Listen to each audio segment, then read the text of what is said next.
Bismillahirrahmanirrahim. Assalamualaikum warahmatullahi wabarakatuh.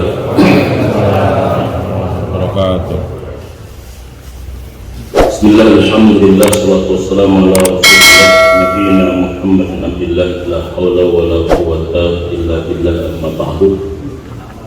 Rabbi shrah li sadri wa yassir li amri wa hlul 'uqdatam min lisani yafqahu qawli. Rabbana arina al-haqqa haqqan warzuqna ittiba'ah wa arina al-batila batilan warzuqna ijtinabah. Qala Allah ta'ala fi ayatil karim, a'udzu billahi minasy syaithanir rajim. Bismillahirrahmanirrahim. Wa ila thamud akhahum shalihan qala ya qaumi ibudullaha ma lakum min ilahin ghairuh. Al-ayat, sadaqallahu azim wa sadaqa rasulul karim, alhamdulillahi rabbil alamin.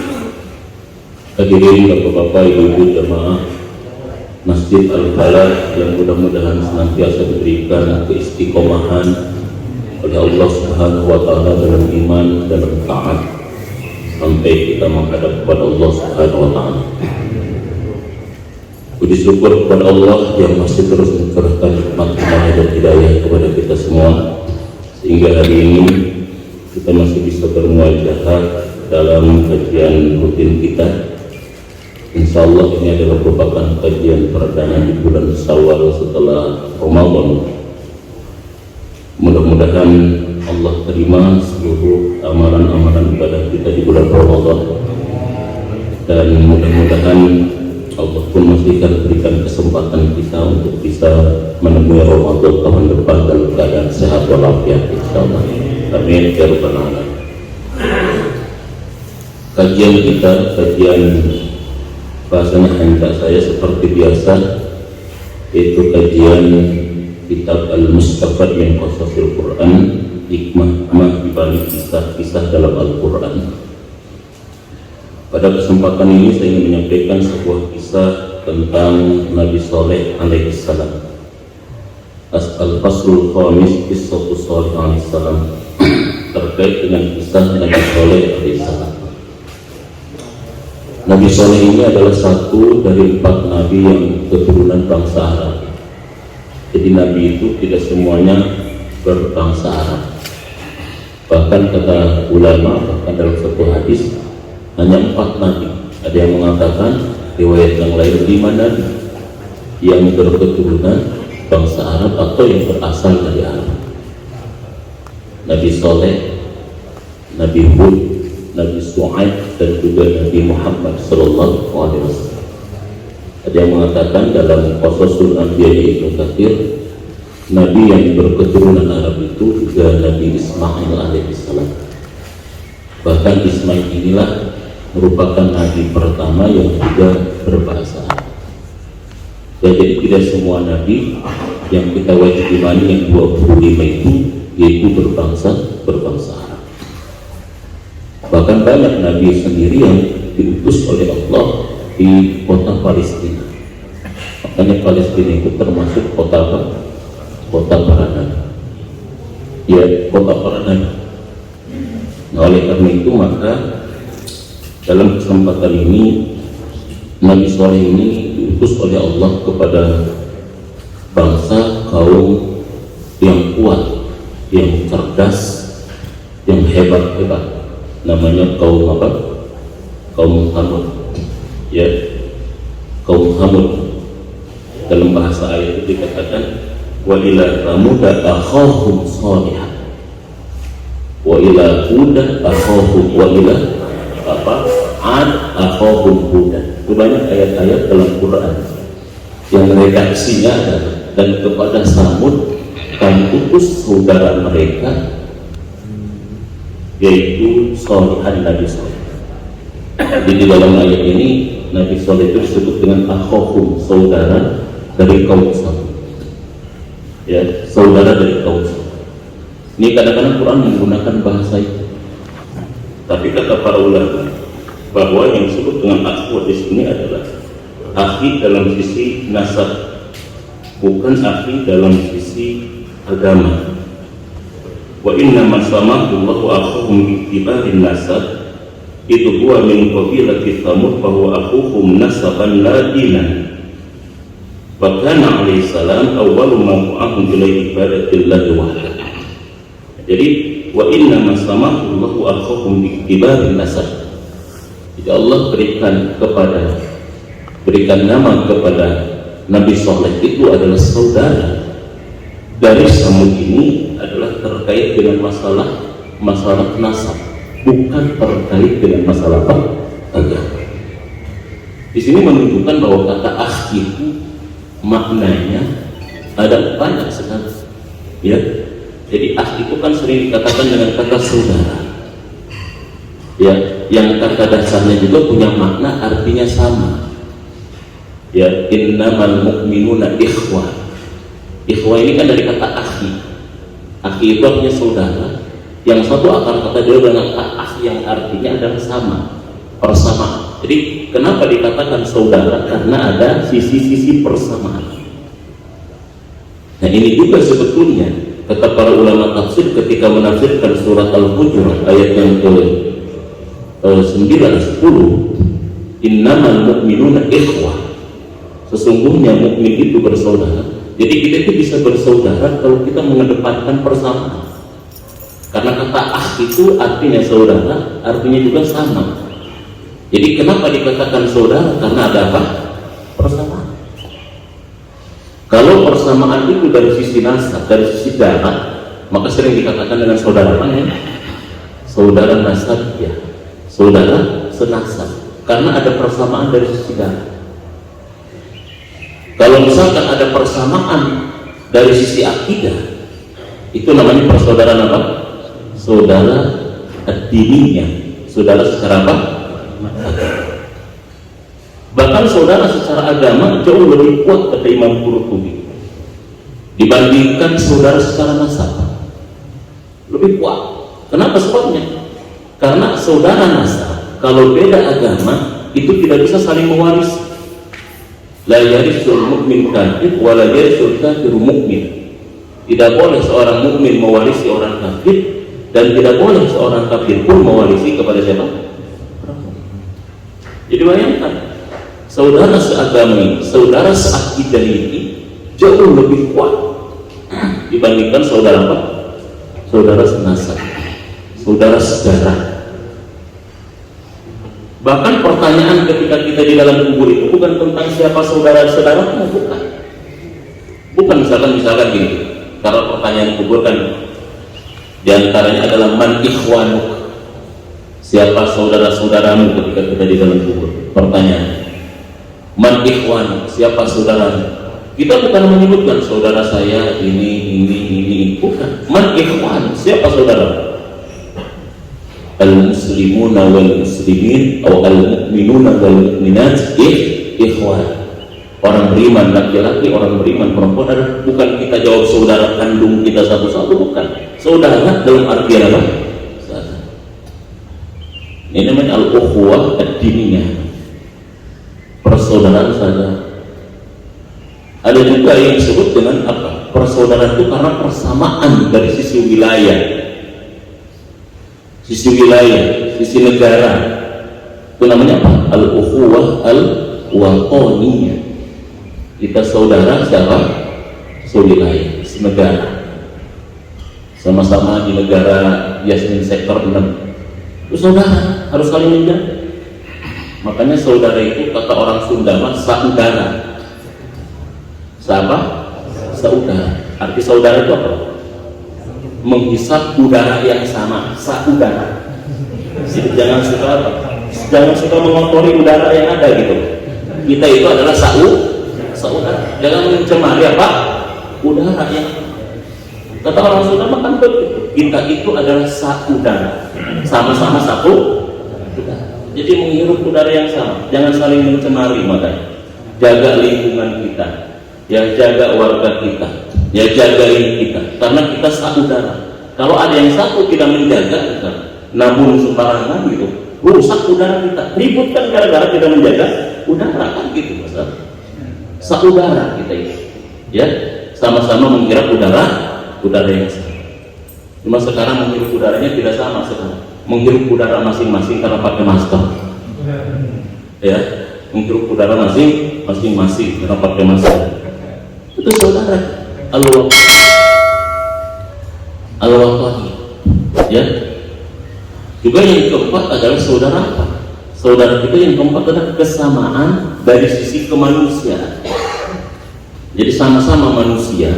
Kalau sama-sama manusia, kita adalah apa? Saudara. Makanya disebut dengan al-ukhuwah al-basyariyah atau al-ukhuwah al-insaniyah. Nah, jadi kalau ada yang mengatakan bahwa Palestina bukan urusan kita, berarti jangan-jangan karena memang bukan manusia. Karena ini masalah apa namanya? Masalah kemanusiaan. Jadi bukan hanya masalah kemanusiaan, tapi Palestina urusan agama.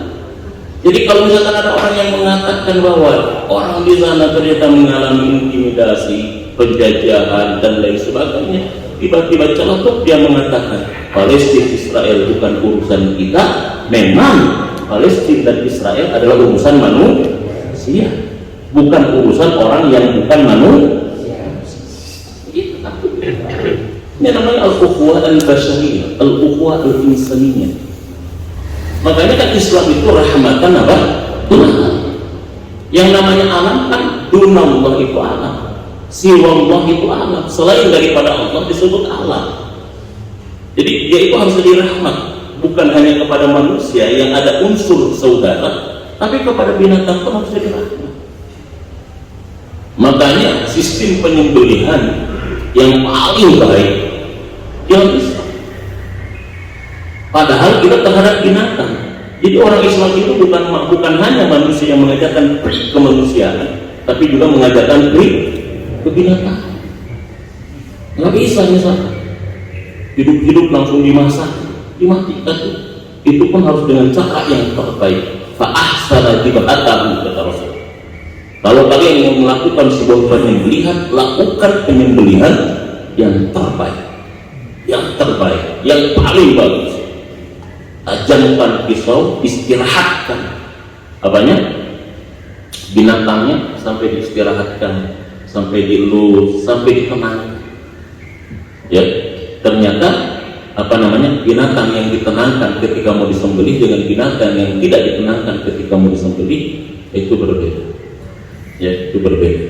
Makanya di tempat-tempat pemotongan ayam itu, saya lihat tempat pemotongan ayam itu di Jambu Raya, itu ayam itu sebelum dipotong sampai dia, kalau yang di salah itu ada di dindingnya itu dikasih kayak gesper itu, kayak sabuk, kulit sabuk. Jadi dia di sini bersih. Jadi sebelum dia ke tempat pemotongan itu, jadi pertama masuk AC, tempat yang gelap, dingin, suasananya ber-AC. Kemudian dia masuk ke disenderkan ke kayak sabuk kulit. Jadi ayam itu ditenangkan baru dipotong. Dan itu ternyata beda hasil. Ya, beda hasil. Begitu cara agama. Nah, jadi itu ada juga dalam Quran sebetulnya sama dari sisi karakternya, sama dari sisi sifatnya. Kalau sama dari sisi sifat, sama dari sisi karakter, ya itu juga adalah saudara.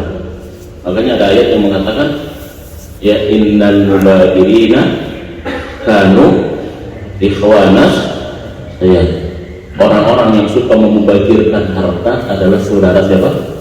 Saudara saya. Jadi artinya sama dari sisi sifat. Setan suka memubazirkan makanan, harta. Kalau ada manusia juga suka memubazirkan makanan atau harta, maka dia adalah saudara setan. Dikatakan saudara karena ada titik persamaan dari siapa? Karakter, sifat. Makanya kita jangan sama karakternya dengan siapa? Orang Yahudi. Ya, kalau Yahudi karakternya adalah tanha anil ma'ruf, ya. Kemudian dia ya'muruna bil munkar, dia mencegah kebaikan, memerintahkan kemungkaran. Kita harus sebaliknya. Harus sebaliknya. Ya, jangan sampai kita sama karakter. Ini saudara. Nah, makanya di dalam Islam itu, terutama di Indonesia ini, pasca Idul Fitri suka ada tradisi kita itu untuk saling mengikat persaudaraan, ya, yang dikenal dengan apa? Halal bil halal. Di Indonesia itu ada dua istilah, ya, kegiatan pasca Idul Fitri. Ada satu halal bil halal, Ini dipopulerkan pertama kali oleh Wahab Hasbullah ya. Yang kedua adalah Liqa'us Sawal yang dipopulerkan oleh Kiai Haji Abdullah bin ya, yang menjadi jalan Yasmin ini kan jalan Raden Abdullah bin. Jadi orang Yasmin itu harus tahu siapa Abdullah bin. Jangan tinggalnya di Yasmin di jalan Raden Abdullah bin, pasti tanya Raden Abdullah bin itu siapa, nggak kenal gitu. Harus tahu ya siapa Abdullah bin ya.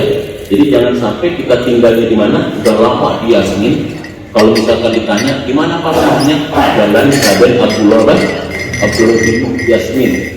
Ditanya Abdullah bin sudah berapa tahun Pak? Sudah 20 tahun. Abdullah bin itu siapa? Nggak tahu. Padahal itu sendiri orang Islam. Yaitu dia Abdullah bin itu bukan hanya tokoh lokal, tokoh internasional.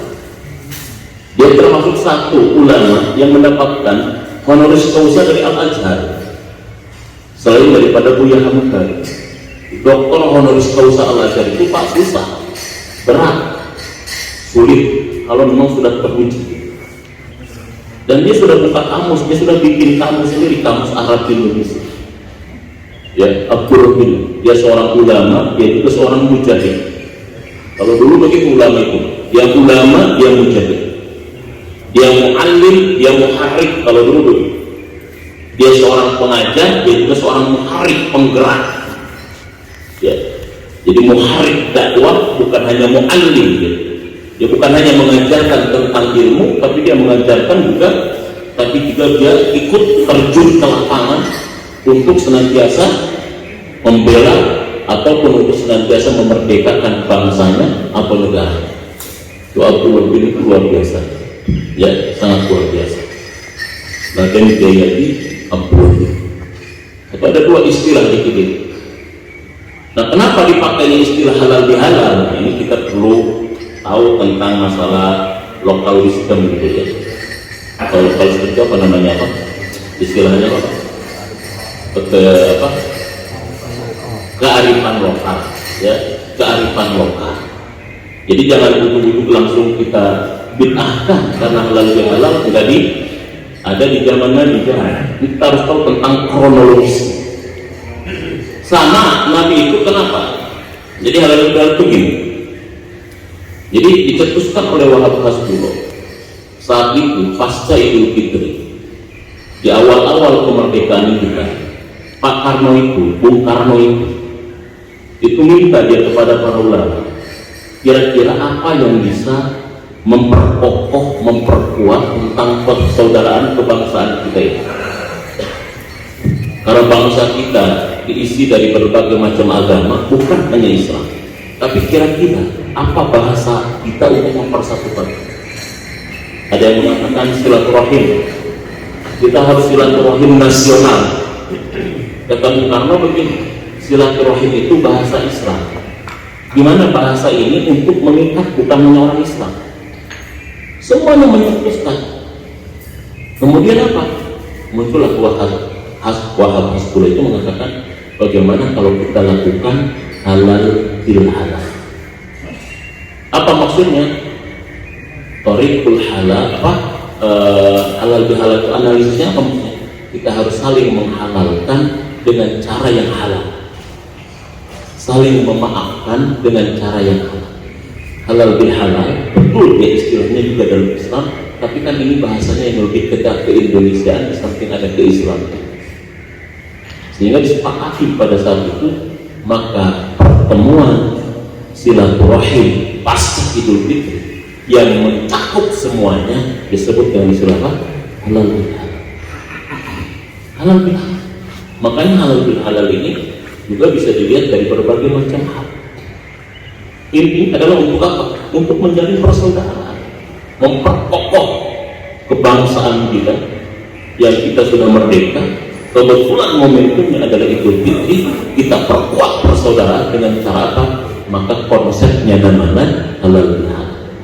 Nah, ini kan menemukan istilah aja kan susah sebetulnya. Persis kayak seorang mahasiswa mau menemukan judul aja susah. Mau menemukan judul itu, ini kan hebat berarti dia. Doktor dia berarti untuk menemukan sebuah istilah yang mencakup keseluruhan, dan itu sudah bertahan puluhan tahun, artinya konsep ini hebat. Jadi kalau ada konsep yang bisa bertahan puluhan tahun, ada konsep yang bertahan ratusan tahun, itu berarti konsep itu hebat, bisa dipertanggungjawabkan sebetulnya. Ini kadang-kadang yang puluhan tahun, ya, yang sudah bercokol, yang sudah lama, tiba-tiba ingin dipatahkan dengan hanya sepintas. Uji dulu konsep itu sebetulnya. Kan begitu sebetulnya dalam dunia akademik. Maka dicetuskan halal bihalal. Maka ada dua istilah. Kalau Abdullah bin Nur dia mengatakan liqa'us sawal, liqa itu artinya pertemuan, sawal bulan sawal, intinya silaturahim. Wahab Hasbullah menggunakan kata halal bilhal, intinya adalah silaturahim. Begitu sesungguhnya. Jadi ini untuk mempererat persaudaraan. Makanya kan halal itu hanya dianalisis oleh para ulama yang lain, terutama di Nusantara ini, di Indonesia apa? Oh, baru dilihat dari sisi bahasa, mau sisinya sisi hukum, atau dari sisi apa? Oh, sisi Quran. Karena Nabi juga begitu Pak, untuk mempersaudarakan, untuk mengikat penduduk Madinah, di mana Nabi sudah menjadi pimpinannya. Kira-kira apa yang bisa mengikat? Maka dikenal dengan Mitsaqul Madinah, perjanjian Madinah. Mengikat tentang perjanjian. Jadi Nabi menggunakan itu, menggunakan bahasa lokalnya, perjanjian Madinah. Kenapa bukan perjanjian Nabi? Bukan perjanjian Islam, perjanjian yang sesuai dengan Quran dan Sunnah. Kenapa Nabi mengadakan perjanjian Madinah, perjanjian Hudaybiyah? Sama. Yang penting kan isinya, substansinya, esensinya. Nah, itulah yang dijalin seperti itu. Nah, jadi ya ini kan dalam kondisi masih momentum ini, kebetulan kita mau membahas tentang ini. Ada kata-kata wa ila Tsamud akhahum sholihan, kepada Samud kami utus saudara mereka adalah Nabi Saleh. Jadi Nabi Saleh dalam ayat ini, kata para ulama tafsir, di sini bukan saudara dalam artian akidah, dalam artian keimanan, tapi dia adalah saudara dalam artian nasab. Jadi kita juga bisa saudara senasab, saudara seagama, saudara ya sewilayah, dan saudara karena sama-sama apa? Manusia. Nah, apalagi kita semua hanya satu, kita bukan saudara nasab saja, kita adalah saudara seagama, kita saudara sewilayah, sama-sama tinggal di Indonesia, kita juga sama-sama manusia. Jadi kalau saya kesini jangan anggap siapa-siapa, saudara. Jadi saya kalau lapar tidak perlu ke warteg, ke rumah makan Padang, cukup saya kalau lapar ke dapurnya Ustaz Ahmad, itu aja. Ustaz datang mau makan, kok berani amat? Saudara, gitu. Jadi jangan sampai kita jadi sebetulnya kita mau kemana aja gitu. Ya, kita kalau misalkan saling berkunjung gitu ya, bukan hanya di Idul Fitri saja gitu. Kalau di Idul Fitri kan kita datang ke rumah teman kita, datang kita ke rumah saudara, kan enak kayak gitu. Datang itu biasa gitu. Walaupun sekarang kita nggak bisa datang, saya ingin sebetulnya berkunjung ke rumah jamaah di Al-Falah satu-satu gitu. Tapi gara-gara corona kita berkunjung dicurigai misalnya gitu. Bukannya ceria menghadapi kita, menyambut kita, ya, bukannya disambut dengan ceria, dengan ini disambut dengan jemberut kayaknya gitu loh, dengan penuh kecurigaan, ya, dan kewaspadaan. Jadi 2 tahun kita nggak bersilaturahim satu dengan yang lain. Beda Pak, kalau namanya virtual itu kan beda, ya.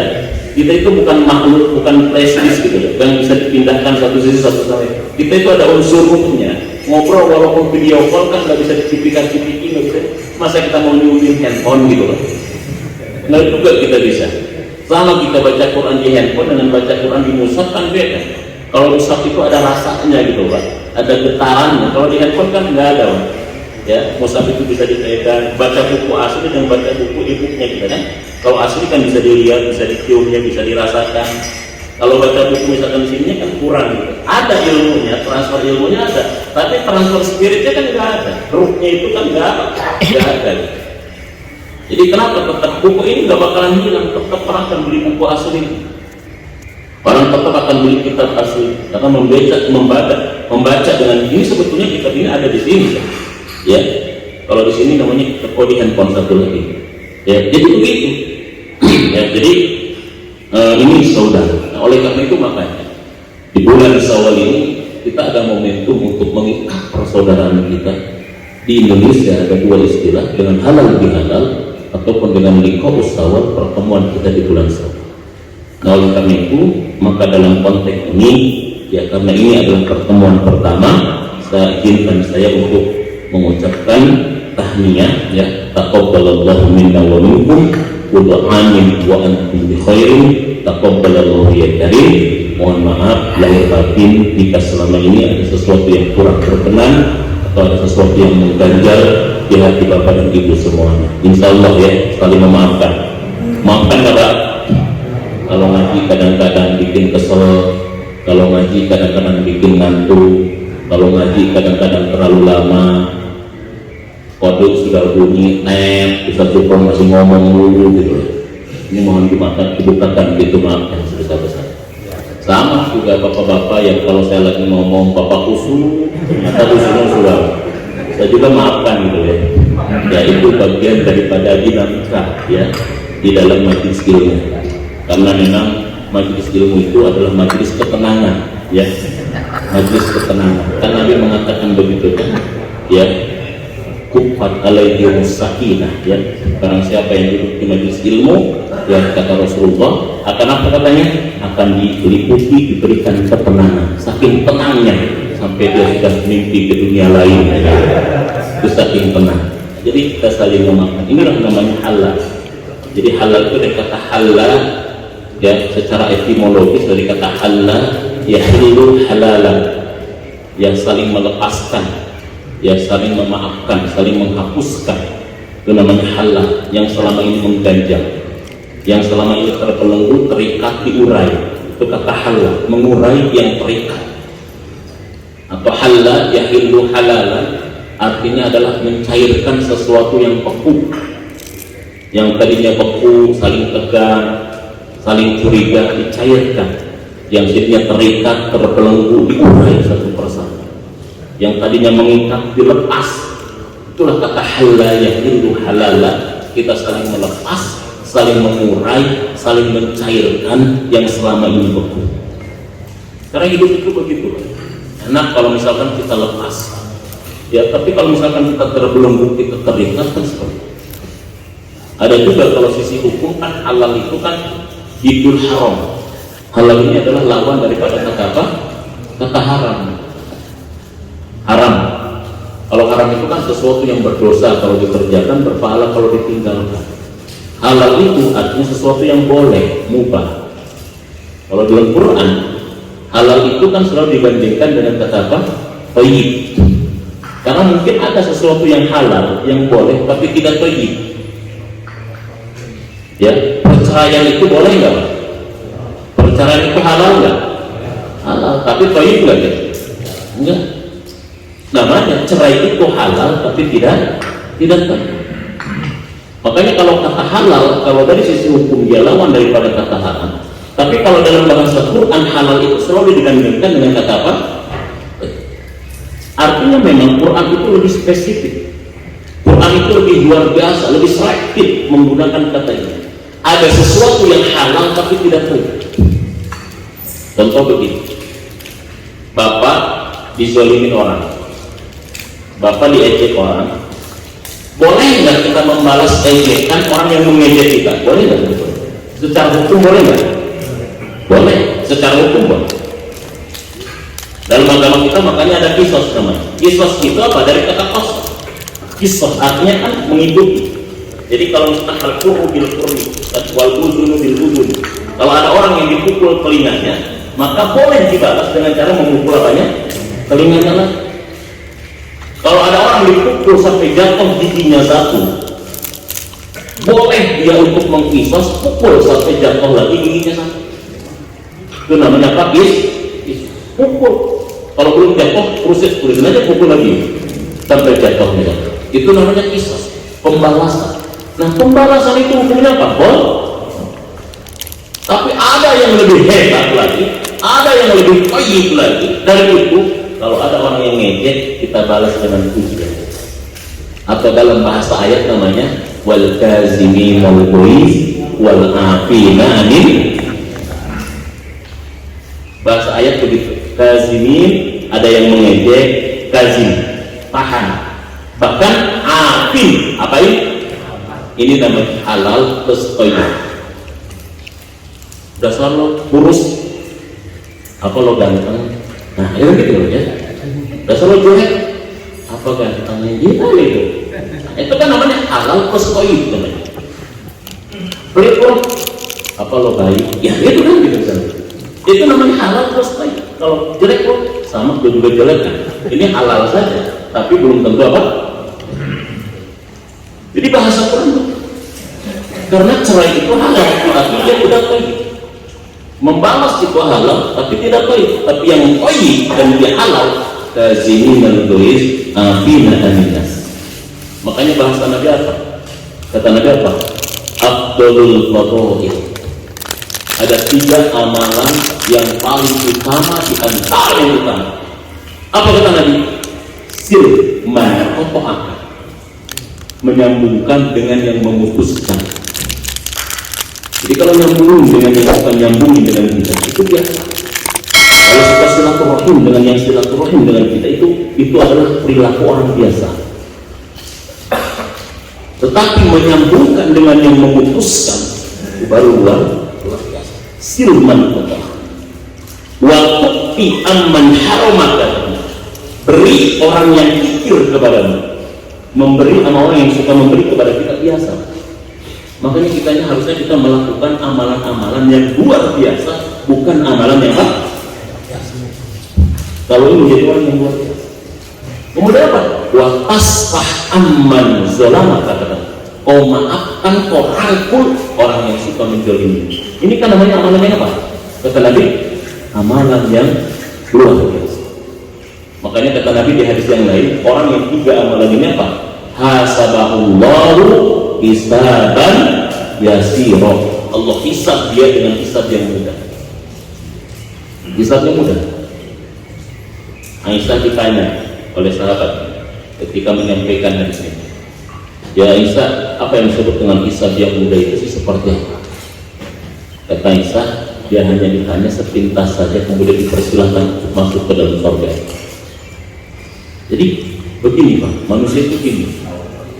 Kita masuk surga itu, ya kita masuk surga itu. Ada yang masuk surga itu dengan amalan-amalan formal dia, amalan mahdoh. Kalau misalkan pakai bahasa analogi kita, kalau boleh dianalogikan, orang masuk sekolah favorit, sekolah pilihan itu kan ada 2 jalur. Ada jalur formal dengan cara melihat nilainya bagus atau tidak, nilainya bagus atau tidak. Ada juga dengan jalur non formal, prestasi. Dari sisi nilai mungkin dia biasa, tapi ternyata dia punya prestasi. Jadi misalkan prestasi olahraga yang mengharumkan nama Kota Bogor di tingkat provinsi, olahraga makan kerupuk misalnya, terbaik itu provinsi, dia mengharumkan. Tapi ketika dia masuk kepada SMA 1, SMP 1, nilainya ternyata mentok. Jalur formalnya kayaknya mentok nih. Ya, nilainya pas dilihat, Pak, kepala sekolah, dia sudah mengharumkan Kota Bogor di tingkat provinsi. Juara, berprestasi, apapun luar biasa. Udah masuk dia ke sekolah itu bukan jalur formal, tapi jalur apa? Prestasi. Jalur prestasi. Sama ada orang masuk surga dengan jalur formal, takwa namanya. Takwa. Dilihat ibadahnya bagus, sholat bagus, puasanya bagus, semuanya bagus. Ada juga orang yang sholatnya biasa, puasanya biasa, baca Qurannya biasa, tetapi jalur non formalnya luar biasa. Tadi itu dia selalu menyambungkan silaturahim dengan yang memutuskan. Dia orangnya tidak pernah marah sekalipun ada orang yang menzalimi terkait dengan pribadinya. Dia senantiasa merangkul siapapun orang yang menzalimi. bahkan dia senantiasa memberi sekalipun kepada orang yang pikir kepadanya. Artinya hubungan ini ternyata baik. Dilihat dari sholatnya kurang, dilihat dari baca Qurannya kurang, dilihat, tapi ada nilai plus dia yang dahsyat, yang luar biasa. Tetap dia bisa masuk ke dalam surga Allah dengan jalurnya. Bisa seperti itu. Kan begitu. Ya, kalau saya kan sering mengilustrasikannya kan anak sekolah. Karena saya dulu ngajar gitu. Di sekolah itu kan ada KKN, Pak. Setiap pelajaran itu ada apanya? Ada KKN. KKN itu namanya apa? Kriteria ketuntasan minimum. Bahasa Indonesia KKN-nya 7, matematika KKN-nya misalkan 6, bahasa Inggris misalkan KKN-nya misalkan berapa? 7. Ini ada anak, Pak, yang nilainya tidak sesuai dengan KKN, yang harusnya dia kalau ini lulus bahasa Indonesia harus 7, ternyata dia bahasa Indonesianya malah 6, nggak lulus dia harusnya. Tapi ternyata si guru ini melihat sisi lain. Dilihat absensi setiap mata pelajaran bahasa Indonesia 100% hadir terus. Dilihat dari tugasnya dikerjain terus. Dilihat dari sisi sikap tingkah lakunya baik. Maka guru bahasa Indonesia mengatakan kepada wali kelas, naikkan dia, nilainya jadi 8. Kenapa? Dia adalah betul ketika tesnya jelek, tapi ketika dia sehari-harinya perilakunya baik, dinaikin yang tadinya tidak masuk kriteria ketuntasan minimum, ditambahkan karena ada sikap lain. Sama kita juga kayak gitu. Bahkan tidak sedikit orang yang mungkin bagus, sholatnya bagus, tapi hablum minannasnya juga jelek, mundur juga dia nanti, tersendat juga, terhambat juga dia untuk masuk ke dalam apa? Ke dalam surga. Kan banyak. Tahu kan kita tentang hadis orang yang muflis kan begitu. Orang muflis itu mungkin formalnya bagus ya, nilainya bagus, tapi attitude-nya dia jelek gitu. Dengan manusia dia jelek, makanya dia ketika dia menghadapi pengadilan Allah, dia pede dengan pahala ibadah makhluknya yang begitu besar, ternyata apa? Nilai-nilai kemanusiaan dia ternyata buruk dengan sesamanya, ternyata dia menjadi manusia yang apa? Bangkrut. Banyak yang menuntut kepada dia, banyak yang menuntut, wahai Tuhan, dia ahli sholat, tapi dia juga suka menyakiti, aku ingin pahala sholat. Dia ahli sedekah, tapi dia pun pernah mengambil aku ingin amalan sedekah dia ahli ini, dia semuanya diambil, jadi habis. Kenapa? Mungkin jalur formalnya dia bagus, mungkin nilainya dia bagus, mungkin ibadahnya dia bagus, tapi ternyata ada hal yang lain yang buruk, ternyata menyebabkan dia tersendat, terhambat untuk masuk ke dalam surga Allah Subhanahu wa Ta'ala. Nah, di sinilah penting kita untuk menjaga. Nah, jadi itu agama kita mengajarkan tentang, makanya bukan hanya sekedar halal kalau dalam bahasa Quran, tapi halal itu harus apa? Harus baik, harus baik, harus bergizi, harus bergizi. Nah, ini kan bahasa. Maka dalam konteks seperti ini, maka halal bihalal itu adalah intinya, substansinya adalah silaturahmi. La Islam ta'ali illa biquwwah, ya wala quwwata illa bil jamaah, wala jama'ata illa bil ukhuwah.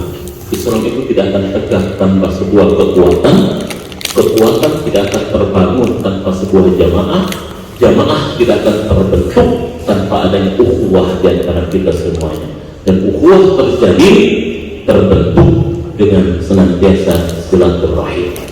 Jadi oleh karena itu, maka manfaatkan ya momentum kita untuk saling silaturahim. Walaupun silaturahim kita di masa pandemi yang sudah 2 kali lebaran ini juga agak terbatas ya, dan agak tersendat ya satu dengan yang lain, tapi itu tidak boleh memutuskan tentang ruh silaturahim kita antara satu dengan yang lain. Nah, jadi karena ada kata-kata akhi atau akhukum dan momentumnya seperti ini, jadi nggak apa-apa sedikit saya panjang lebar terkait dengan menjalin persaudaraan ya. Jadi belum cerita banyak tentang kisah Nabi Soleh. Nah, jadi Nabi Soleh ini diutus oleh Allah kepada kaum Samud ya. Kaum Samud ini kaum yang sangat luar biasa.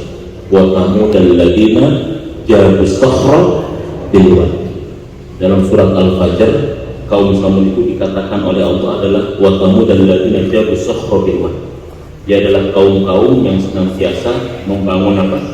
Membangun bangunan-bangunan tempat tinggalnya dengan cara jabu sakhra. Jabu sokro itu artinya adalah mengukir, memotong. Jabu itu adalah potong, makanya memotong as-sokro, batu-batu besar di wadi, di sebuah lembah. Jadi dia itu untuk menghindari diri dari hujan, menghindari diri dari dari panah, melindungi diri dari berbagai macam keburukan binatang buas dan lain. Mereka menjadikan gunung-gunung di pahat-pahat tempat tinggal. Itu Samud. Jadi kaum Samud ini kaum yang lebih cerdas dibandingkan kaum Ad. Ya, seharusnya nanti kisahnya dari Ad dulu ya, yaitu kisahnya Nabi Hud. Jadi dia fisiknya lebih tinggi, lebih kuat dari kaum Ad, lebih cerdas dari kaum Ad. Ya, kalau Ad kan dikatakan juga kan dalam Quran itu juga kan wal fajr, apa ayat sebelumnya, allati lam yutlaq mithluha bil bilad. Jadi kalau Ad itu dikatakan dalam ayat itu allati lam yutlaq, dia memiliki bangunan-bangunan yang tinggi, tiang-tiang yang tinggi yang belum pernah diciptakan sebelumnya oleh makhluk manapun. Nah, kalau Samud dikatakan wa Samud alladzina jabu sokro, ya. Makanya Samud ini terkenal dia ahli dalam bidang arsitektur. Bayangkan Pak ya, dengan peralatan yang sangat sederhana, pada saat itu, tapi dia mampu mengukir gunung batu itu menjadi tempat tinggal yang indah.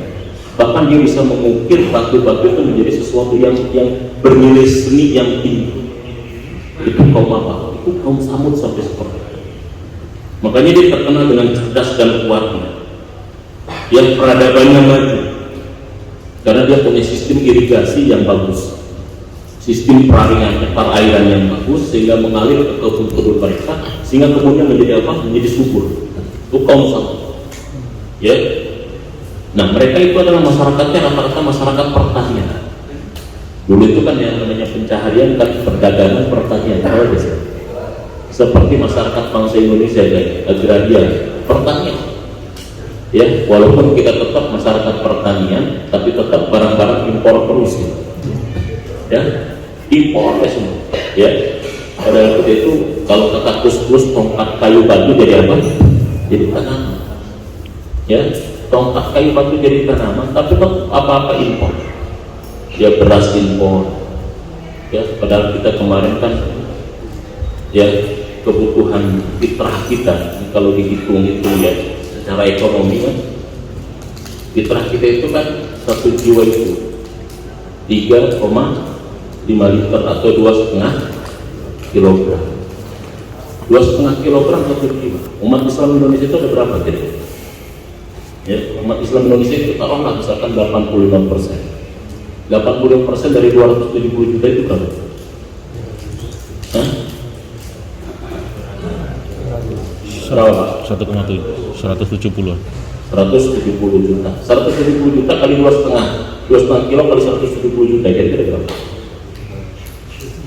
Bayangkan berapa ribu ton sebetulnya beras yang bisa kita konsumsi. Dan itu kalau misalkan kita ngambil semuanya dari petani, betapa kaya petani kita. Untuk 1 tahun itu bulan Ramadan doang itu bisa menghidupi mereka. Bayangkan itu berapa juta ton itu yang dibutuhkan. Kalau misalkan kita semuanya, karena yang namanya zakat fitrah itu kan zakat wajib bagi setiap individu. Setiap individu. Jadi misalkan, kalau misalkan di sini aja, misalkan di Yasmin, berapa warga muslimnya yang harus zakat fitrah? Ada nggak orang muslim misalkan dia yang pedagang, dia pedagang beras, pesan aja ke dia, udah saya pesan beras 2,5 kilo untuk kebutuhan warga Yasmin. Ada berapa jiwa Yasmin? Berapa ton dia butuhkan? Bayangkan ekonomi kita dari situ aja sebetulnya udah sangat luar biasa. Nah, jadi masyarakat Samud ini dia adalah masyarakat yang agraria, pertanian.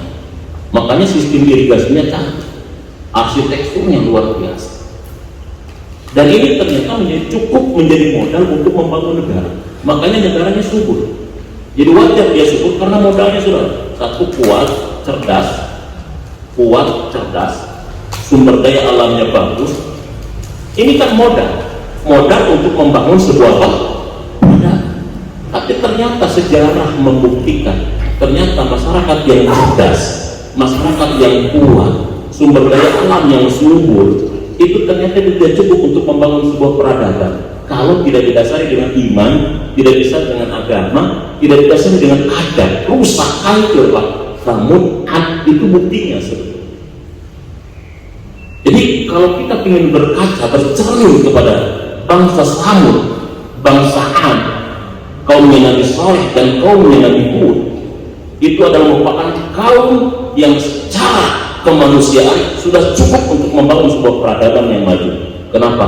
Cerdas, kuat, sumber daya alamnya subur, sistem irigasi peradabannya canggih, luar biasa. Ini modal untuk membangun sebuah peradaban. Tapi kan nyatanya apa? Rusak. Kenapa? Karena moralnya tidak. Nyatanya kan rusak karena mereka tidak beriman. Jadi kecerdasan, kekuatan dan sumber daya alam yang hebat ini tidak cukup untuk membangun sebuah peradaban, sebuah negara. Nah, karakter buruknya mereka satu, culas, curang. Mereka itu culas, licik, curang. Yang kedua, pembangkang, tidak mau beriman, menolak terhadap ajaran nabinya, menolak terhadap wahyu yang diturunkan kepada nabi. Culas, curang, pembangkang, licik. Yang ketiga, mereka itu adalah masyarakat yang tidak bisa dipercaya. Artinya karakternya buruk gitu. Licik, curang, pembangkang, tidak amanah, tidak bisa dipercaya. Kuat, cerdas, hebat, sumber daya alam yang luar biasa, ampuh kalau misalkan sudah kan karakternya buruk. Ini karakternya buruk walaupun kemampuannya hebat. Jadi kemampuan yang hebat tidak didukung dengan karakter yang baik, ada akhlak yang baik, itu rusak. Nah, kira-kira kita hebatan mana kira-kira bangsa kita dengan bangsa Samud kira-kira?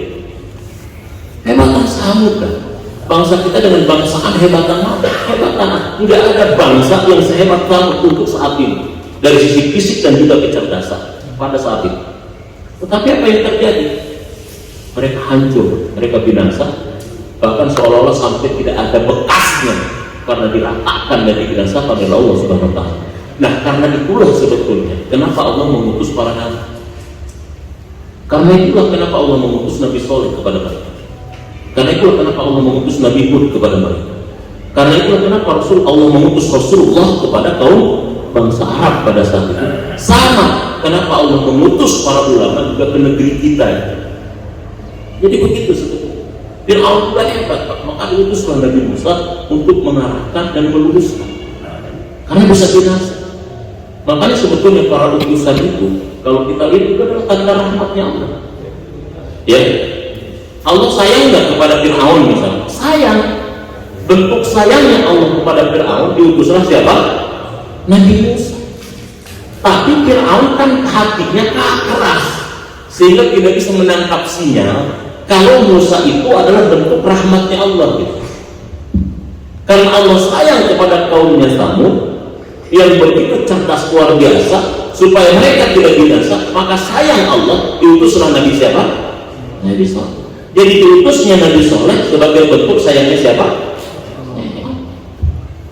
Allah sayang kepada bangsa Arab, kafir Quraisy yang ada di Arab, bentuk sayangnya Allah diutuslah siapa? Nabi Muhammad. Makanya Nabi Muhammad tersebut dengan wa ma arsalnaka illa rahmatan, tidaklah kami utus engkau Muhammad mereka sebagai bentuk kasih sayang Allah kepada seluruh.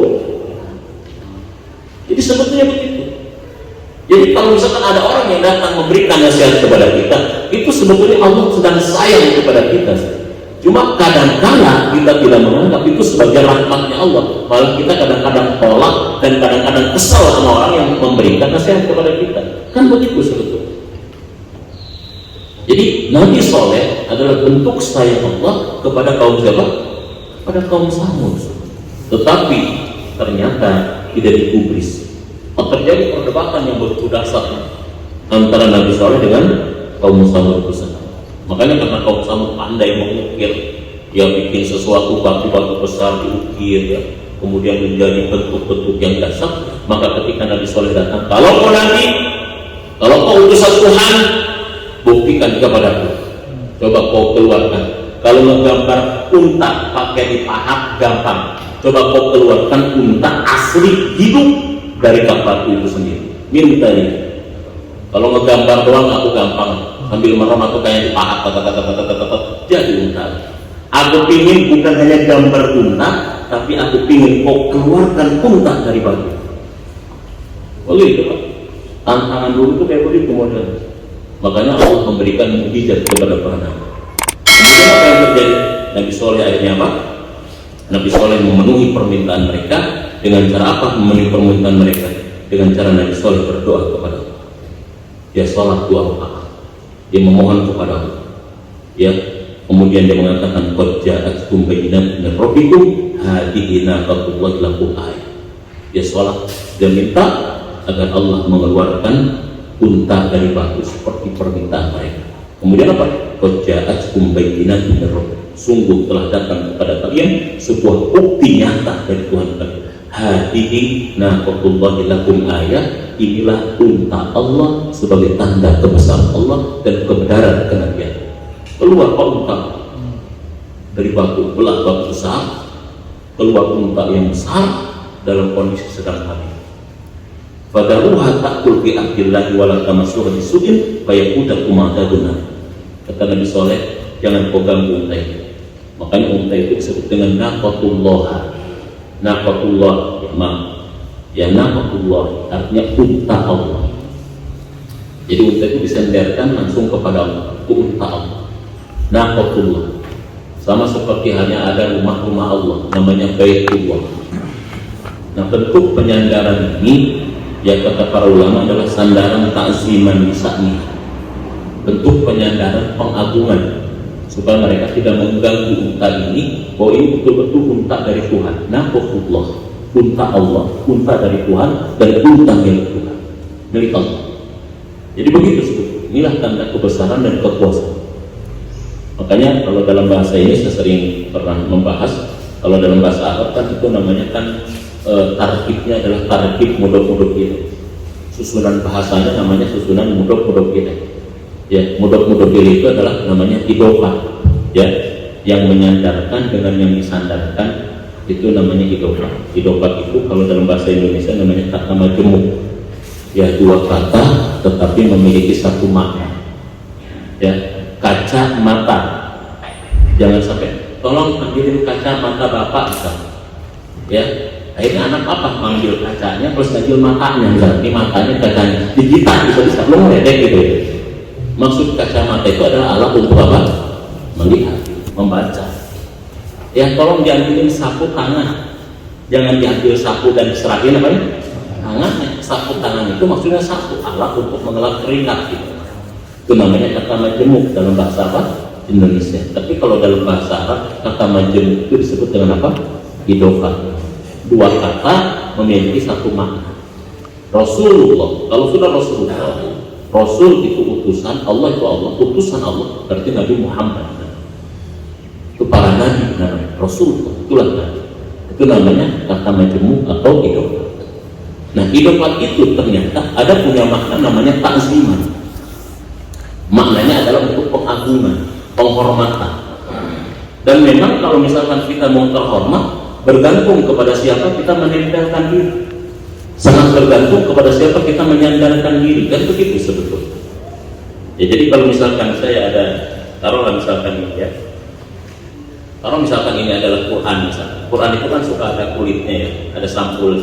Taruhlah misalkan ini bukan handphone, ini Quran misalkan. Ini kulitnya ini kan hina sebetulnya.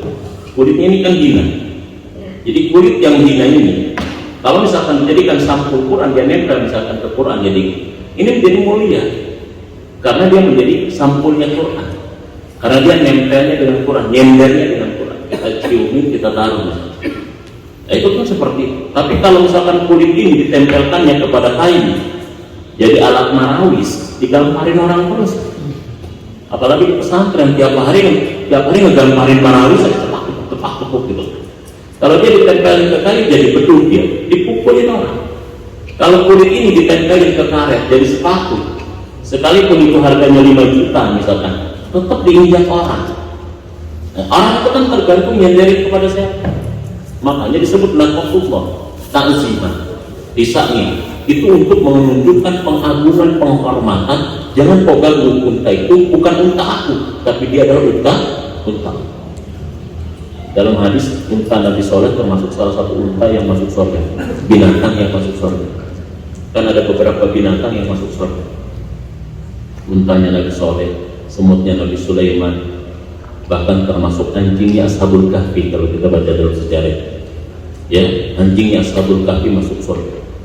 Tetapi sebelum dia masuk surga, dia disuruh berubah dulu, karena di surga nggak ada anjing. Maka berubah katanya menjadi kibas atau menjadi apa, baru masuk surga. Jadi bayangkan, binatang saja ngikut para nabi, binatang saja ngikut orang beriman masuk surga. Masa jamaah hal ikhlas ngikut ustaz kagak masuk surga, kan repot. Kan begitu Pak. Jadi binatang aja Pak ngikutin orang beriman. Bahasa kitanya ngikutin para nabi, orang beriman, itu masuk surga. Masa kita ngikutin para ulama, kita ngikutin para nabi, ya kita ngikutin orang-orang soleh, kita nggak masuk surga? Masuk surga, ya insya Allah gitu. Jadi artinya apa di sini? Ya Allah ingin menunjukkan tentang kekuasaan kebesarannya kepada kaum muslimin. Tapi apa yang terjadi? Yang tidak enaknya mereka, inilah orang-orang kafir kok kayak begini. Kata Nabi Soleh kan begitu. Fadaruha ta'kul akhidah, wala tamasuha bisu'in fayakudakum adabu. Biarkan dia, jangan diganggu. Biarkan dia makan semaunya, biarkan dia minum semaunya. Nah Pak, ternyata ini dalam ayat yang selanjutnya, wa nabi'um annal ma'a qismatun bainahum kullu shay'in muqtadir. Jadi kemudian ada peraturan. Ya sedikit lagi. Ya ada peraturan. Pas muncul unta itu, bikinlah peraturan, bikinlah perjanjian Nabi Soleh dengan Tausah. Kata Nabi Soleh, unta ini harus diistimewakan. Kalau dia makan, biarkan dia makan. Kalau dia minum, giliran. Ini kan kita punya sumur ini. Ya satu hari buat unta, jangan ada yang minum. Unta dua deh. Satu hari baru udah kita. Pertamanya mereka setuju. Pas sudah awal-awal, ternyata para pembesar mereka nggak mau diatur. Biasanya para pembesar itu emang nggak mau diatur. Gara-gara unta nih kita diatur-atur kayak begini. Gara-gara unta nih kita biasanya makan bebas, minum, ngambil air dari sumur itu bebas. Kok sekarang kita digilir-gilir? Bagian unta, bagian kita mau minum harus nunggu unta, baru besok kita, nanti unta lagi. Sialan juga. Dikumpulin orang-orangnya Pak. Ada 9 orang kalau nggak salah yang dikumpulkan oleh para pembesarnya. Kalau unta keluar, potong, sembelih, masak, sate, dagingnya. Itu kayak begitu. Padahal sudah perjanjian. Dibunuh Pak itu unta. Kesal dia dengan peraturan, dipotong itu unta Pak. Dibunuh Pak. Ya, Nabi Soleh marah. Nabi Soleh kemudian berdoa kepada Allah agar Allah turunkan azab kepada mereka. 3 hari setelah penyembelihan unta itu, Allah turunkan azab kepada kaumnya Nabi Soleh kaum Samud. Diazab mereka, ya, diazab oleh Allah dengan azab yang sangat dahsyat, dengan azab yang sangat luar biasa. Ya, jadi begitulah yang terjadi. Makanya diutusnya para nabi untuk meluruskan seperti itu. Makanya tugas para nabi sebetulnya meluruskan. Ketika sebuah bangsa sudah menyimpang jauh dari koridor yang ditentukan agama, maka diutuslah para utusan untuk meluruskan.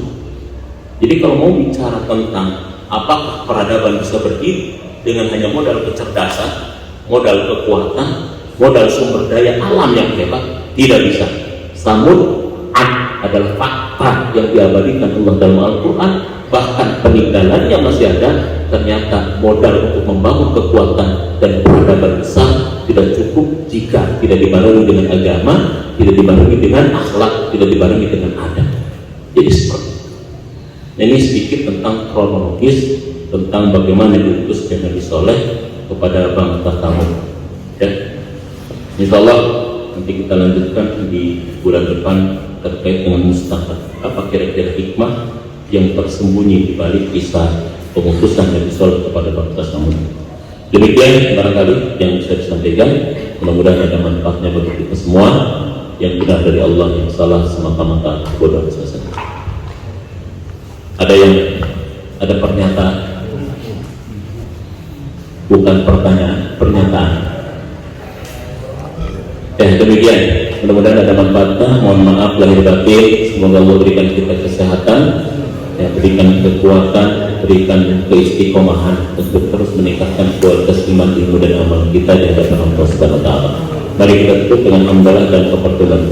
Alhamdulillahirabbil alamin. Subhanakallahumma rabbana wa bihamdika la ilaha illa anta astaghfiruka wa atubu ilaik. Assalamualaikum warahmatullahi wabarakatuh.